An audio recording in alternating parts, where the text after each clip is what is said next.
Thanks for checking out this movie review video. This is for the 2022 film The Pale Blue Eye. And I say 2022, but it hit Netflix in 2023. And I'm going to say right now, if you have not seen this film yet, I do recommend it, especially for people who kind of like period piece horror, because this takes place, I think, like 1830s, 1820s, somewhere in that time period. But basically, it focuses in on the time period that Edgar Allan Poe was alive and serving in the military.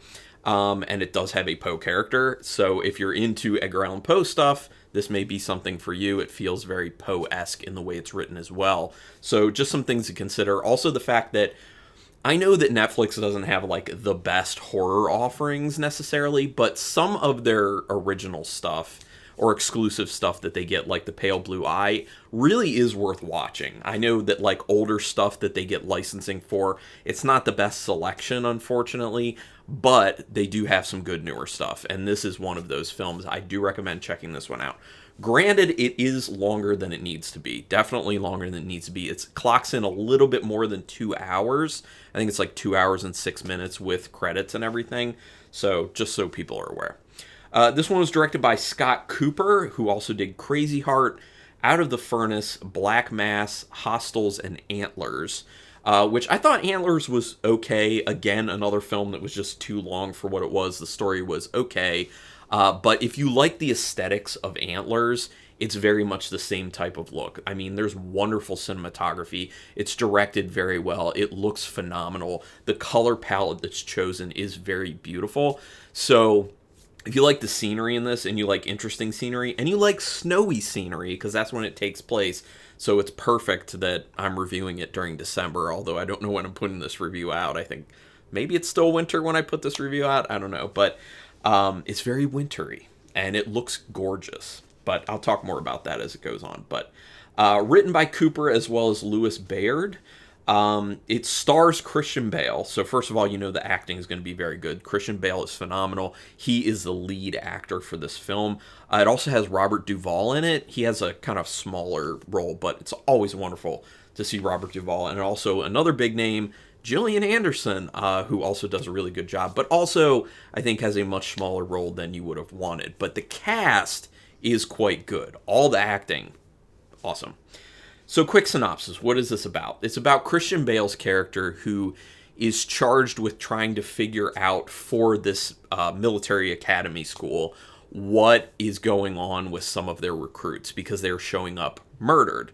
And it's not just straight up murdered, it's messed up. Like, it seems like there's something else going on. Is there some sort of like dark ritual that's at play here? Is there witchcraft involved? Like, it throws those types of questions out at you early, and it's kind of like following Christian Bale's character to try and figure out what really happened. So there is a little bit of this kind of like investigative police procedural aspect to it, which I personally really like about it. I think it really does keep it moving to the best of its abilities, even though it is a much longer film and should be shaved down more. But yeah, I'll talk more about that in a second.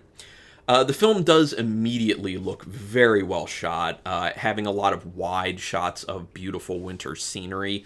Like I was saying, it looks gorgeous from the get-go. It really does suck you in. If you're one of those people who just likes a beautiful scene, or multiple beautiful scenes in well-shot movies, especially horror in this instance.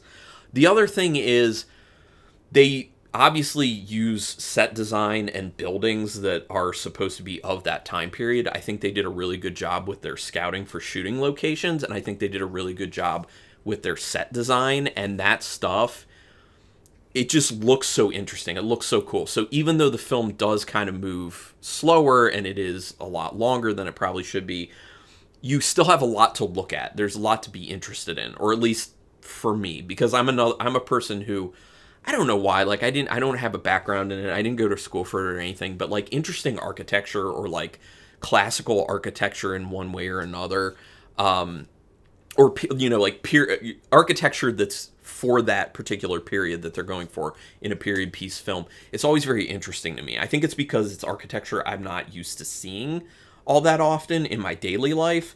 So I really had a lot to look at and be in awe of the beauty of in this film. So it just, bears saying.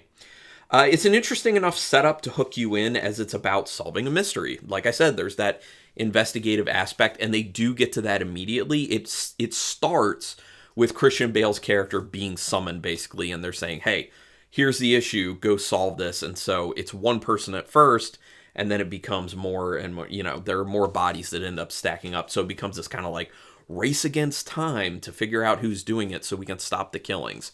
So very similar to a lot of films we've seen before. A lot of people can make some parallels there, but I think it has its own unique bent to it, especially the fact that it has an Edgar Allan Poe character in there, and it feels Poe-esque. There is poetry kind of baked into the film as well, which I really do like. It takes place in, I wrote it down, 1830, and they did a good job making it feel like that. I don't think at any point during the film that I was taken out of it and not believing that it was 1830. So again, like, the shooting locations, great job. The set design, great job. The costuming, that's another thing I needed to bring up. Great job on the costuming. Also, the dialogue is well written for hitting that time period. Obviously, I wasn't alive then, but for what I believe and have seen in other films for that time period, it sounded right. The acting also does a wonderful job of selling these characters and selling that time period.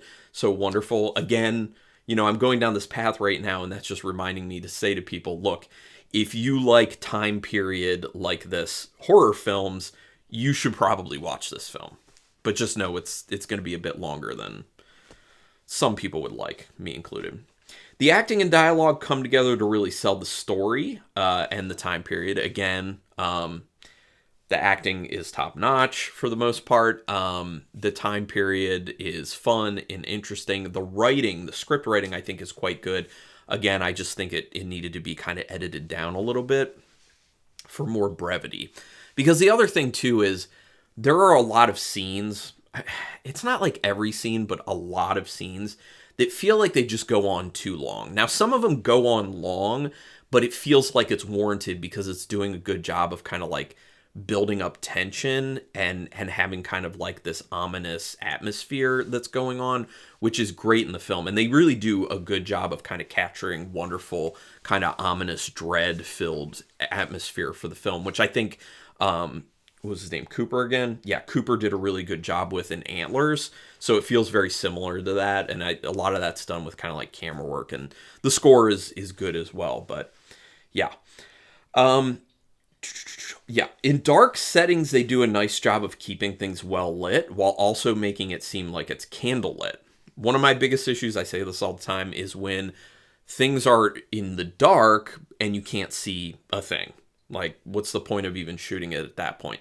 They did such a good job of keeping things well enough lit when it is in the dark and making it look like it's lit by candlelight, which would have been the case in the 1830s. So really great with their attention to detail to kind of, again, like I'm saying, fit that time period and not break from it. So a lot of great attention to detail with this, and just goes to the overall that I've been talking about with a wonderful look to the film.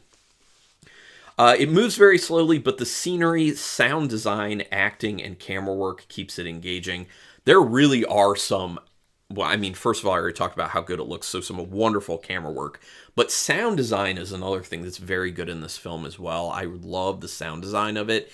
And they have plenty of moments where they drop the score out and just let the sound design shine. And again, that really helps with kind of ratcheting up tension and kind of creating that dread-filled, intense atmosphere. At a certain point, it does drag on too much. This should have been cut down, or kind of already touched on that.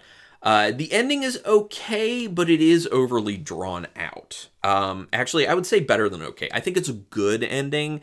It's just, you keep feeling like, oh, okay, it's done now. Okay, it's done now. Oh, okay, it's done now. Like, they just really draw out the ending, which just kind of speaks to the overall issue I've been talking about, where it just needed to be cut down some. And like a lot of horror films, this film deals heavily in loss and also the prospect of loss. That is something that's been mined over and over and over again in horror films. And, it's done here, but it doesn't feel like it's unwarranted. It doesn't feel like it's this tired thing that's just been done to death, because it kind of has its own feel to it. It does it in kind of its own way. So I did appreciate it. So out of 5 stars with half stars in play, I'm going to give it a 3.5 star rating. I was close to 4. Know that I considered 4 because this is a pretty good movie.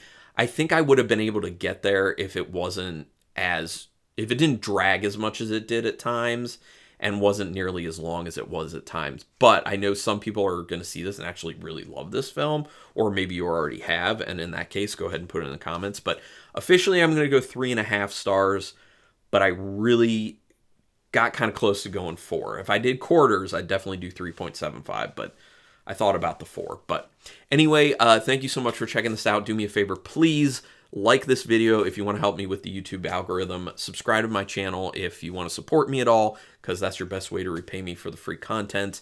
You can hit the notification bell button, because then that way you'll know when I'm putting up new videos, which I'm putting up a lot at this point. So I'm working hard, so pay me back with the likes and the subscribes and all that jazz. But thank you so much for checking this out. I do appreciate that. And until next time, keep it brutal.